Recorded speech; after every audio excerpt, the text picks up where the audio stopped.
Dear student, आप सबों का गुड मॉर्निंग।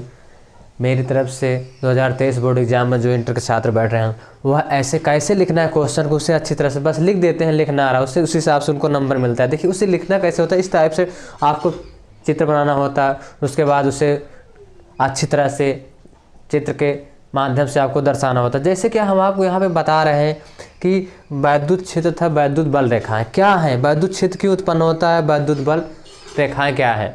देखिए इसमें क्या होता है, इसकी प्रॉपर्टी है। देखिए हमेशा क्या है, कोई भी क्या कहते हैं, कोई भी आवेश होगा, प्लस आवेश जो है, इस पे जो आवेश होगा यह हमेशा अनंत पे समाप्त होता है। धन आवेश चलकर हमेशा अनंत पे समाप्त होता है। ऋण आवेश पर हमेशा धन आवेश जो है आके समाप्त होता है। अब देखिए क्या है, हमेशा क्या है, प्लस आवेश से हमेशा धन, चूँकि हम देखते हैं घर में जो विद्युत होता है, क्या कहते हैं, बिजली लगी होती है, हमेशा अर्थ होता है। अर्थ पे क्या होता है, समाप्त होता है। धन आवेश जो है अर्थ में जाकर समाप्त होता है। और क्या अर्थ जो है, क्या कहते हैं, समाप्त होता है। अर्थ जो अनंत से आकर धन आवेश पे मिलता है।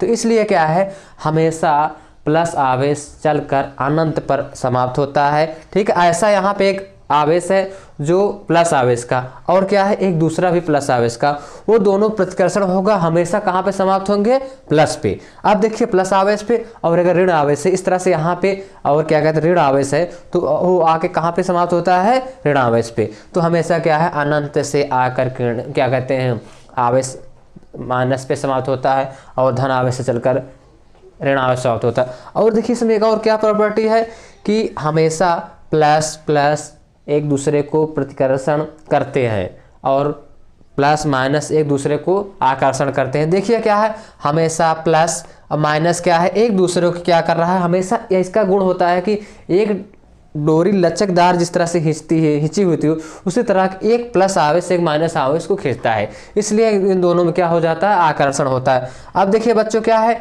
कि एक दूसरे के आवेश में आकर्षण होता है।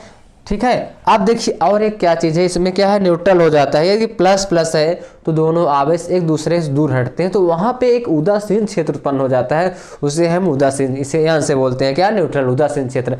अब देखिए वैद्युत क्षेत्र क्या है, इसकी गुण है, ठीक है, 5 प्रॉपर्टी है। जैसे कि आप है गुण, वैद्युत बल रेखाएं धन आवेश से चलकर ऋण आवेश पर समाप्त हो जाती हैं।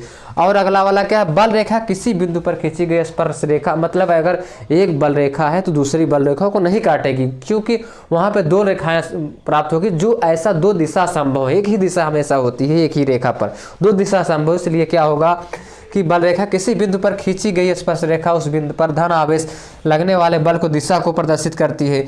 कोई भी 2 बल रेखाएं एक दूसरे को नहीं काट करती, क्योंकि ऐसा असंभव है, अभी बताया मैंने। 2 रेखाएं खींची हुई डोरी की तरह होती है जो एक दूसरे को अपनी ओर खींचने का प्रयत्न करती है। ठीक है, जैसे इसमें चित्र में दिया गया है। अब अगला वाला क्या है, लास्ट वाला, जो ये रेखाएं लंबवत दिशा में होती हैं। ठीक है, जो धन आवेश होती हैं ये लंबवत होती है, इसलिए दूसरे को प्रतिकर्षण करती हैं। और जो क्या कहते हैं, हम क्या कहते हैं, ऋण आवेश होता है, उसमें एक दूसरे को डोरी की तरह खींचती, इसलिए उसमें क्या होता है, आकर्षण होता है। देखिए बच्चों इसी तरह से आपको लिखना है, टॉपिक से चित्र बना के, आप लोग के बेहतर होगा। इसलिए हम आपसे कह रहे हैं कि इसमें अच्छी तरह से इसे स्क्रीनशॉट ले लीजिए अच्छे से। उसके बाद चित्र वेरी इंपॉर्टेंट होता है। आप लिखते नहीं, क्या कहते हैं, लिख के छोड़ देते हो, बस चित्र नहीं बनाते।